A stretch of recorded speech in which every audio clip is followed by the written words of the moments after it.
নমস্কার বন্ধুরা, welcome to our Bong kitchen. আবার চলে এসেছি নতুন এপিসোড, নতুন রেসিপি নিয়ে আপনাদের সামনে। এটা খুবই একটা মজাদার মিষ্টি রেসিপি। আজকে এপিসোড নাম্বার 108, 108 নাম্বার এপিসোডে আজকে আমরা বানিয়ে দেখব আজকের আমাদের রেসিপি। আশা করি দেখে সবাই বুঝতেই পারছেন, শিবরাত্রিও সামনে চলে এসছে। তো এই মিষ্টিটা সবাই বাড়িতে বানিয়ে খেতেই পারি, আমরা কিনে প্রায়ই খেয়ে থাকি। খুব খাস্তা মুচমুচে গজা, ভীষণ একটা সুন্দর মিষ্টি রেসিপি, খুব সহজেই বাড়িতে বানিয়ে নিতে পারবো। তো ভালো করে দেখে নিন কী কী করতে হবে। প্রথমে আমি এখানে 3 কাপ পরিমাণ ময়দা, আমি 600 গ্রাম মতো ময়দা নিয়েছি। তার মধ্যে আমরা 1 চিমটা লবণ দিয়ে দেবো। লবণ বেশি দেওয়ার দরকার নেই, খুব সামান্য, জাস্ট যাতে ফ্যাকাশে না লাগে, লবণে যেন এসেন্সটা থেকে যায়, তাই লবণটা একটু দিতে হবে। লবণটা ভালো করে ময়দার সাথে মিশিয়ে নিতে হবে। এবার আমরা দিয়ে দিচ্ছি হাফ চা চামচ বেকিং সোডা। দেখুন, অনেকে বেকিং পাউডার দেয়, বাট বেকিং পাউডারের থেকে বেকিং সোডাতে রেজাল্টটা ভালো হয়। বেকিং সোডাতে কি হয় না, বাইরে থেকে খাস্তা, ভেতর থেকে নরম হয়। বেকিং পাউডার দিলে অনেক সময় কি হয়ে যায় যে বাইরে আর ভেতরটা দুটোই খাস্তা খাস্তা হয়ে যায়। তো গজার টেক্সচারটা যেহেতু বাইরে খাস্তা, ভেতরে একদম সফট থাকে, তাই বেকিং সোডাটা ব্যবহার করাই ভালো। আপনারা চাইলে বেকিং পাউডার ব্যবহার করতে পারেন, বাট আমি সাজেস্ট করবো বেকিং সোডা ব্যবহার করতে। এবার আমরা এখানে দিয়ে দিলাম 200 ml ঘি। ঘিটা আমি গলিয়ে নিয়েছি, গরম রয়েছে, খেয়াল রাখবেন ঘিটা গলিয়ে নেবেন। ঘিটা দানা বেঁধে দেবেন না, তাহলে না ময়দার সাথে বেশি দানা দানা বেঁধে যায়। তো ঘিটা চেষ্টা করবেন গলিয়ে দেওয়ার, এমনিতেই গলানোর পরে ময়দার সাথে মেশার পরে এটা দানা হয়েই যাবে, তাই খেয়াল রাখবেন ঘিটা গলিয়ে দেবেন।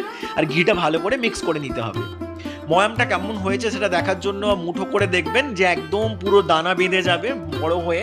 এটাতে একটু ময়ামটা বেশি লাগে, যেহেতু খাস্তা করতে হয়, তাই ময়ামটা একটু বেশি দিতে হয়। তাই খেয়াল রাখবেন রেশিওটা। আমি এখানে 600 গ্রাম ময়দাতে 200 ml ঘি অ্যাড করেছি। এবার আমরা স্বাদ মতো জল দিয়ে, পরিমাণ মতো জল দিয়ে আমরা একটা সফট ডো বানিয়ে নেব। সফট মানে একদম সফট বলবো না, আবার হার্ডও ভীষণ হার্ড না, একটা রাফলি ডো বানিয়ে নেবো, কারণ ডোটা সেট হতে হবে। এই ডোটা ফিনিশিং কাজ নয়, অনেক কাজ রয়েছে। তো আপাতত আমরা ময়দাটাকে জুড়ে বেশি মাখামাখি করারও দরকার নেই, হালকা ফুলকা মেখে একটা ডোয়ের আকার দিয়ে এটাকে রেখে দেবো। রেস্টে রাখতে হবে মোটামুটি 30 মিনিটস তো রাখতেই হবে, যেহেতু ময়দা সেট হতে একটু সময় লাগে। তাই এটাকে আমরা ঢাকা দিয়ে রেখে দেবো। আমি ক্লিং ফিল্ম দিয়ে র্যাপ করে নিচ্ছি। আপনাদের কাছে ক্লিং ফিল্ম না থাকলে আপনারা কি করবেন, ঢাকা দিয়ে ভালো করে চেপে ঢাকা দিয়ে রেখে দেবেন। যেন চেষ্টা করবেন এয়ার টাইট ঢাকা দিলে আরও ভালো, যাতে বেশি এয়ার পাস না হতে পারে। দিয়ে এটাকে রেখে দিতে হবে 30 মিনিটসের জন্য। এবার আমরা সিরাপটা বানিয়ে নেবো, সুগার সিরাপটা।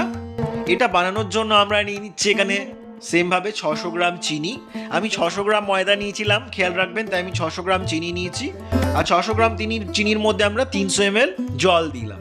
তাহলে আমরা ময়দার ক্ষেত্রে রেশিওটা দেখলাম, 600 গ্রাম ময়দার জন্য আমরা দিয়েছিলাম 200 ml ঘি। আর এখানে রেশিওটা হচ্ছে 600 গ্রাম যদি চিনি ব্যবহার করেন তাহলে 300 ml জল। এখানে আধা, এখানে 1/3। এটা খেয়াল রাখবেন, এই রেশিওটা খেয়াল রাখলেই হবে। চিনিটা যখন গলে যাবে, এমনি ফুটে উঠবে, তখন আমরা এর মধ্যে 4টে এলাচ একটু থেতো করে দিয়ে দিলাম। আর একটুখানি কেশরের লাচ্ছা দিয়ে দিবেন, কেশর দিলে কালারটাও আসে একটু, আর একটা কেশরের আলাদা এসেন্স বা স্যাফরনের আলাদা ফ্লেভার চলে আসে, তাই কেশরটা দিতে পারেন, অপশনাল, দিলে ভালো হয়। আমি ব্যবহার করছি, আপনাদের ক্ষেত্রে না থাকলে নাও দিতে পারেন। এবার যখন বেশি তার দেখার দরকার নেই, হালকা যখন চ্যাটচ্যাটে ভাব আসবে তখনই বুঝে যাবেন যে আমাদের সিরাপটা রেডি। সেটা আমরা বন্ধ করে রেখে দেবো। এদিকে আধ ঘন্টা পরে আমরা ময়দাটা খুললাম, দেখুন ডোটা মোটামুটি সেট হয়ে গেছে। এবারে একটু হালকা ফুলকা এপার ওপার করে হালকাভাবে মেখে নেবো, বেশিক্ষণ মাখার দরকার নেই।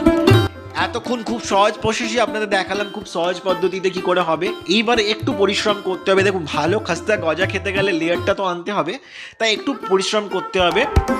এটাকে প্রথমে আমরা 600 গ্রাম ময়দার ডোটা যেমন করা আছে তেমন সেটাকে আমরা বেলে নেব, বড় করে বেলতে হবে। খেয়াল রাখবেন যে প্রসেসটা দেখাচ্ছি স্কিপ করা চলবে না, ভালো করে প্রসেসটা ফলো করুন। এটাকে চেষ্টা করবেন যতবারই বেলবেন চেষ্টা করবেন স্কোয়ার শেপ দেওয়ার। স্কোয়ার শেপ দিতে গেলে ভালো, লাস্টে সুবিধে হবে। আর যদি না দিতে পারেন, লাস্ট চান্সে আপনাকে স্কোয়ার শেপের মতো শেপ দিতেই হবে। প্রথমে এবড়ো খেবড়ো হলেও ক্ষতি নেই, ইন্ডিয়ার ম্যাপ অস্ট্রেলিয়ার ম্যাপ হলেও প্রথমের দিকে চলবে, বাট লাস্টের দিকে আমাদেরকে স্কোয়ার পুরোপুরি স্কোয়ার বা রেক্টেঙ্গেল শেপ দিয়ে দিতে হবে, যাতে আমাদের গজাটা কাটতে সুবিধে হয়। দেখুন, চাপ দিয়ে দিয়ে প্রথমে লম্বা এভাবে বেলে নেবেন। আমি প্রথমটা ভালো করে দেখিয়ে দিচ্ছি। সেকেন্ড স্টেপ, এই স্টেপটা আমাদের মোটামুটি 4 থেকে 5 বার, 5 থেকে 6 বার করে আরও ভালো রিপিট করতে হবে। দিয়ে আমরা কেটে নেব, লম্বি আড়াআড়িভাবে কেটে নেব। যেভাবে দেখানো হচ্ছে সেভাবেই করবেন।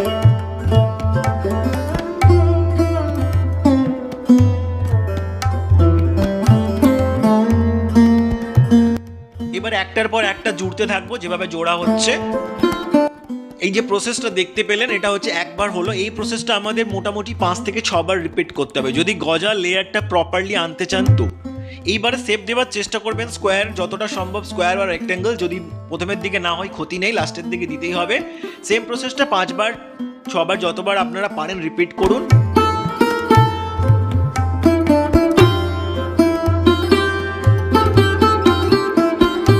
আশা করি বুঝতে পারছেন কেমন করে করতে হবে।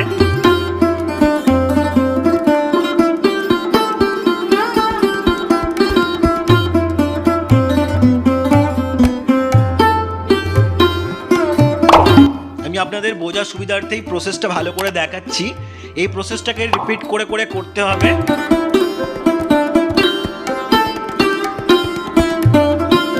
মানে অ্যাটলিস্ট 4 থেকে 5 বার করবেনই। যদি 6-7 বার করতে পারেন আরও ভালো, অসুবিধে নেই। মানে 4 থেকে 5 বার আপনাদের করতেই হবে, না হলে কিন্তু গজার শেপটা আসবে না।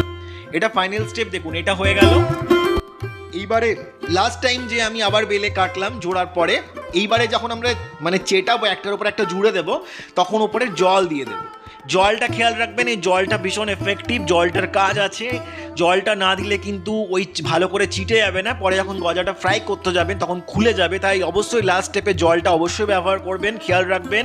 আমি প্রত্যেকটা স্টেপ ভালো করে বলে দিচ্ছি, স্টেপগুলো ফলো করবেন, না হলে কিন্তু প্রপারলি গজাটা তৈরি হবে না।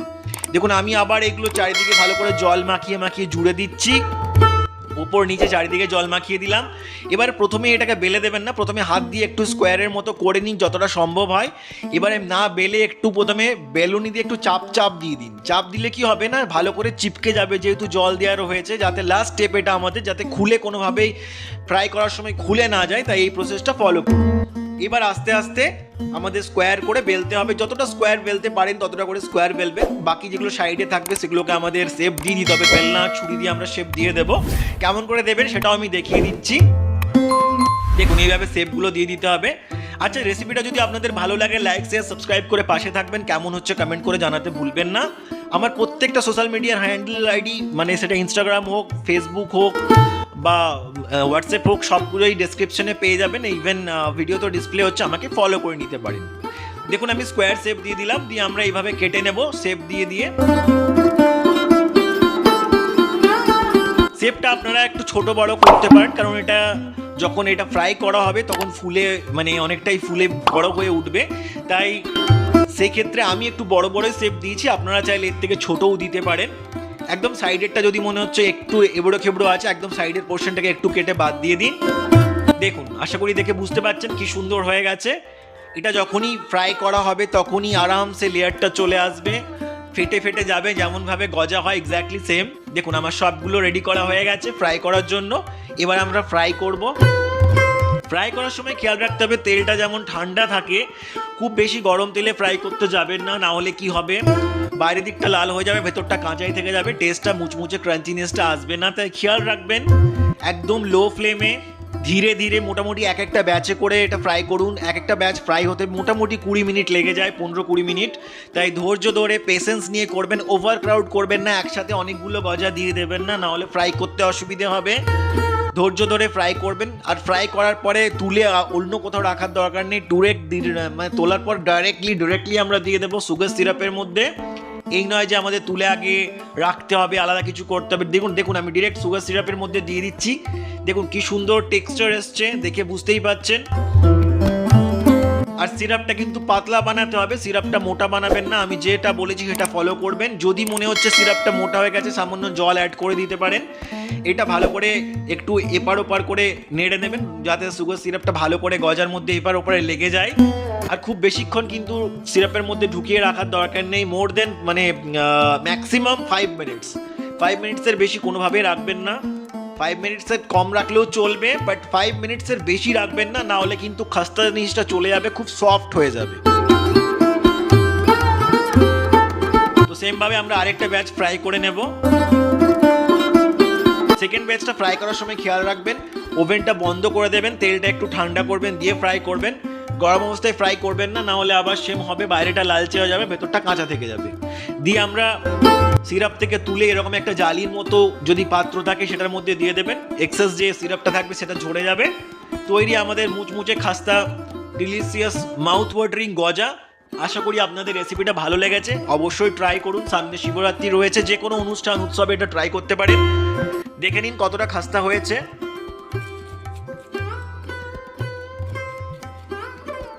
আশা করি বুঝতে পারছেন। রেসিপিটা ভালো লাগলে লাইক শেয়ার সাবস্ক্রাইব করে পাশে থাকবেন। দেখা হচ্ছে পরবর্তী ভিডিওতে নতুন কোনো রেসিপির সাথে। ততক্ষণ খুব ভালো থাকুন, সুস্থ থাকুন। ধন্যবাদ।